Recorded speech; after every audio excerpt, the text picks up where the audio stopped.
Pak melihat barang bukti yang tidak sedikit ini Pak, untuk mencegah ke depan barangkali imbauan kita kepada masyarakat khususnya Pak di Aceh Timur.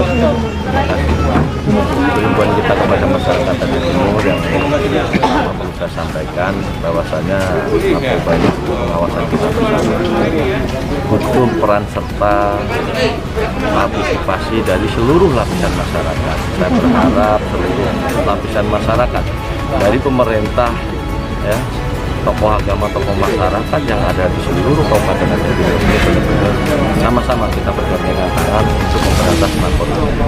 Kalau ada informasi yang berkaitan dengan peredaran narkotika, ada informasi-informasi menyangkut dengan masalah narkotika di wilayah Aceh Timur ini, tolong diinformasikan kepada kami, ya, pihak yang berwenang, khususnya kepolisian ataupun Sat Narkoba Polres Aceh Timur. BNK juga bisa untuk melakukan upaya-upaya penindakan terhadap pelanggaran peredaran narkotika di Aceh Timur.